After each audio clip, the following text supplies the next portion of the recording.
Hi, and welcome to episode 130 of the Heartland Knits podcast. My name is Vicki, but you can find me as Heartland Knits on Ravelry and Instagram and sometimes Periscope. And today is Sunday, December 20th, 2015. I finally got to record in front of my little Christmas tree, my venerable old Christmas tree from the 1960s. It's but it makes me happy, and looks a little raggedy in the daylight, but at night it's really pretty. It's got white, and there's pink lights scattered around, and then it has all the little birds that I've shown before. This is like a pink and white swan. So it has the pink ornaments too. Like here's one from the the Royal Hawaiian from a couple of years ago. So anyway, I finally got, it looks like it's leaning a little bit, but really it doesn't look leaning in real life. I think it's just how the angles are. Anyway, I am recording this on my phone, so I'm going to try to keep looking at the camera, and right in front, front of me, behind you is the big picture window, so hopefully won't get distracted with if there's people walking by or whatever. But I also don't know how long the battery will hold out, or like how much, how long a video I can record, so I'm going to try to get through everything. And so I will start out with what's been on my needles the last week. And I told you I was going to pick up my Round the Bend jacket again, and I did. So this is my Round the Bend jacket. You're getting a better look at the actual color of the yarn. This is the Bartlett yarns in the color Lake Blue. It's maybe not quite as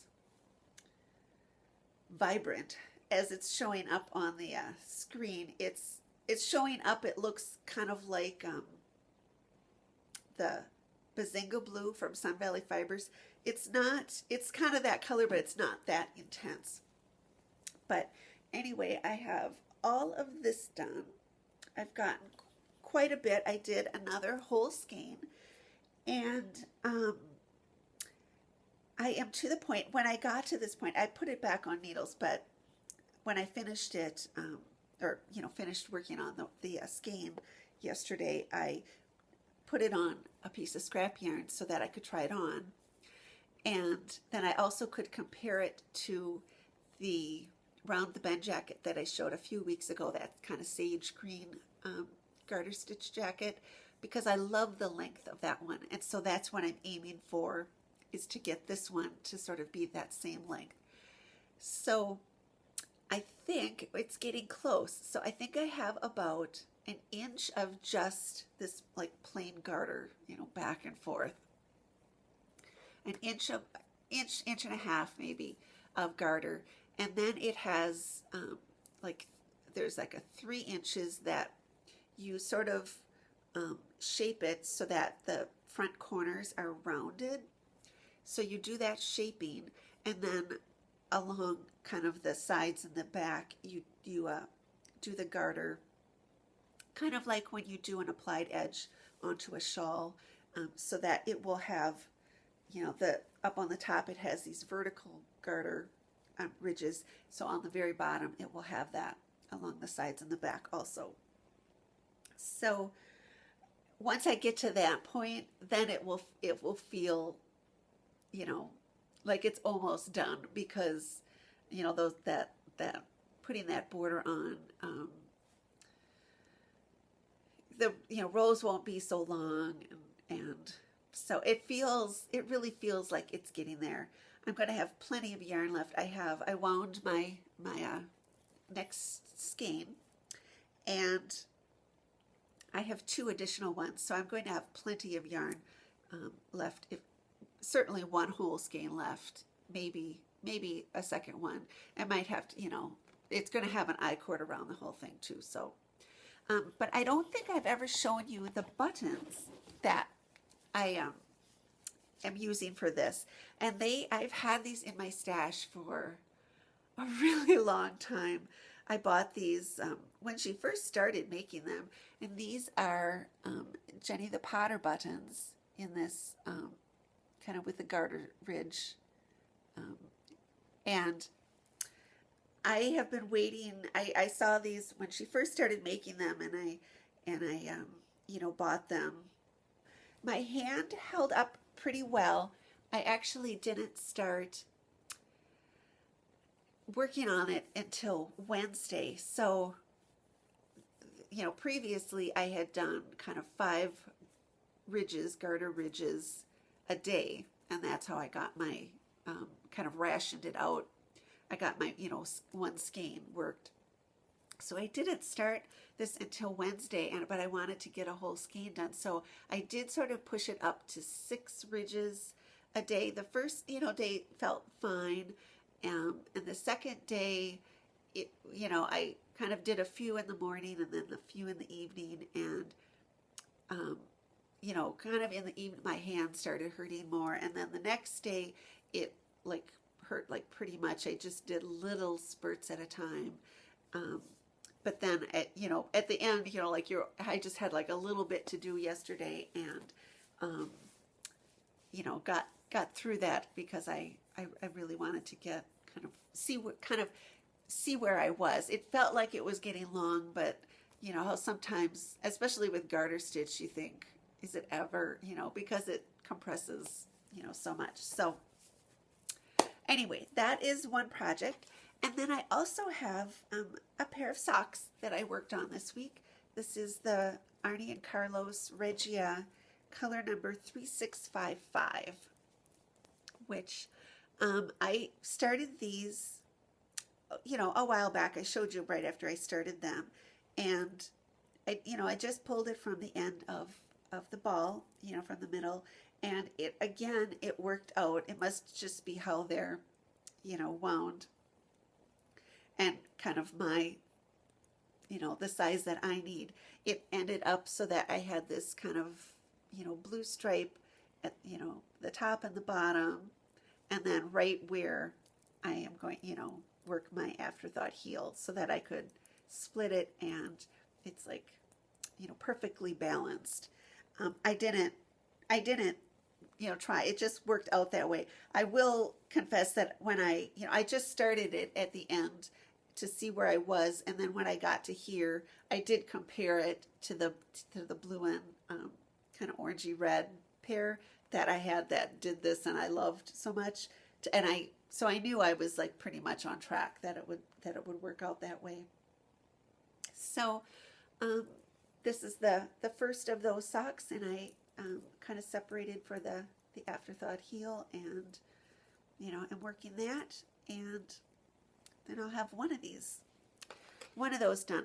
This is actually the colorway when I would see it on Instagram last year. This is the color that I wanted to find the most of all, that I loved. But now the one that I really love is the blue and kind of orangey red one. The one I think of as the Norwegian mitten, or Norwegian kind of looking socks. They're very rosemary colors.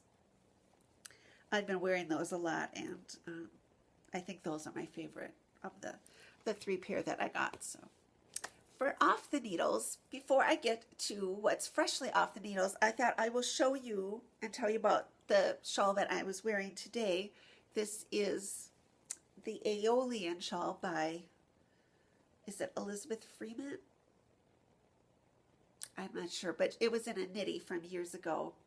And it's a really fun shawl to knit, a really pretty pattern. And I used, I think, 3 skeins of Kid Silk Haze in this kind of bubblegum pink, and it has kind of silver-lined crystal beads, which this, I think of this shawl as, it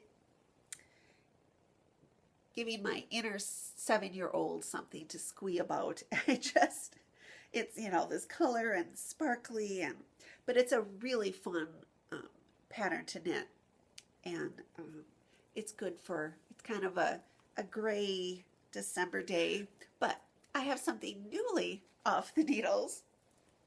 I will, and this is my Aster shawl by Herbert Niebling.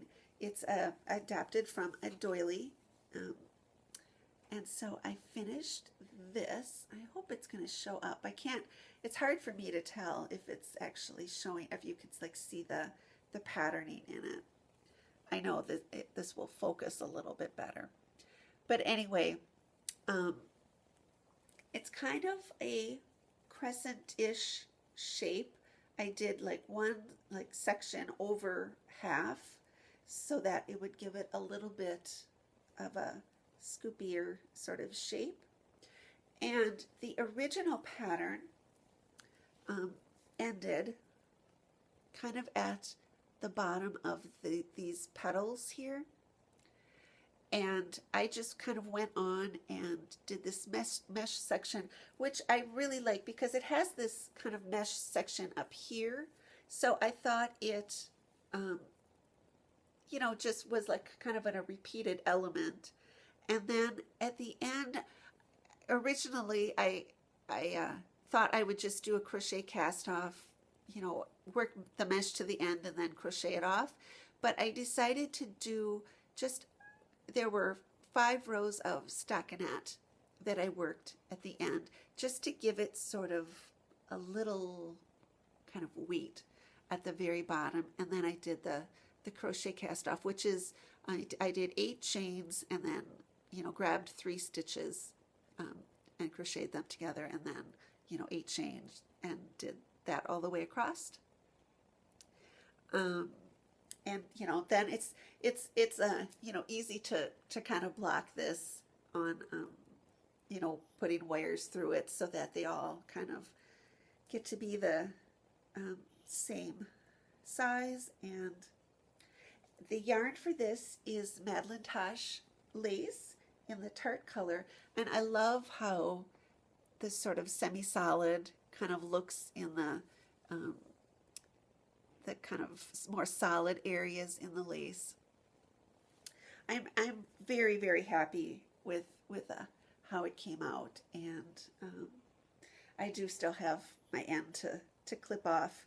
I just took it down off of the picture window. I kind of block it on the floor in here, and then I usually like clip it to the curtain rod to take pictures, and then just kind of leave it up there because it looks pretty with a great big scallop, and it looked pretty because it was red. So you know, the pattern is called Aster, but I kind of think of it, it's got all these kind of like pointy petals. It looked kind of reminiscent of my poinsettia. So I think with this like bright red color, it looks like that. So anyway, I am very happy with how it came out, and I like how this yarn blocked out. I've had this skein for a really long time. It, you know, started out being something, and then I changed, you know, ripped it all out, and couldn't quite decide what to do with it. But I really like kind of the feel of it, and of course the color is really pretty. This, you know, like so rich and nice. So anyway, that's what's off my needles. And for spinning, I did spin quite a bit this week, but I can't pull it off of my wheel to show you because I'm in the midst of plying. Last week I showed you I had some, maybe an ounce and a half of kind of a aqua teal cashmere, and I did spin quite a bit, and I got the single of that all spun up, and a year ago or 2 years ago I had spun the matching tussa silk, and so I thought I should wait so I could hold up the bobbin, but I didn't want to wait because I really want to get that project finished. So it's in the midst of plying, so I can't pull the bobbin off the wheels. But I did do quite a bit of spinning when I was, you know, finished. At first I finished up that shawl, and then, you when I would work on the sweater, sort of, I wanted to have something to do in the evening, and I didn't, my hand hurt a little bit more when I tried to knit on the sweater in the evening. So then I would pull out the wheel and I would spin. So I did get that done. So hopefully there'll be a finished skein to show you next week. For show and tell, I have sort of a reverse, kind of wanted to ask you something. I have been, the last couple weeks when I haven't been, knitting as much, I've been doing a lot of kind of reorganizing, going through stuff. I'm still doing the KonMari thing. I kind of found my own way of doing it that works for me. She has you kind of pulling out everything, and it kind of makes, that is kind of overwhelming for me. My yarn is all like put together, and I can hardly go in the room and look at it. So for me, it works better to do kind of little bits at a time, but then like do them consistently kind of every day. And like work through, the closet that way. But I've also been trying to, weed out stuff and get rid of it, but I've also been trying to just find like a system and way of organizing things that kind of makes sense and makes it easy to kind of maintain and keep everything like neat. So I've been like trying to figure out like different solutions of, organizing things. So one of my things that I wanted to ask you about is, how do you store kind of your shawls or your scarves or things? Because I would love to know, how do you, go about, organizing them? Do you like fold them and keep them all stacked up, or do you, keep them out so that you can see them, or, what do you do? Or, and like the scarves that you're going to use, like for outdoor. I know I looked on Pinterest, and they had, put the scarves through kind of the shower hooks, the round shower hooks, and I thought, well, then don't they get kind of like all like curled up and stuff? So anyway, if you have a great system, or whatever you do, I would love to hear about it. You can write it in the episode thread in the Ravelry group, which is Friends of Heartland Knits. Or if you want to just take a picture, that's great. If you want to take a picture and put it on Instagram, like I always feel like that's easier.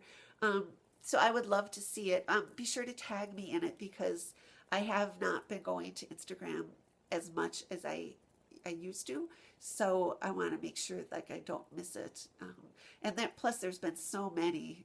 It seems like Instagram has been busier than ever, but everybody's like showing off their Christmas cookies, because that's what I'm going to go do next. Is I'm going to go do cutouts, make some cutout Christmas cookies, because Instagram has inspired me.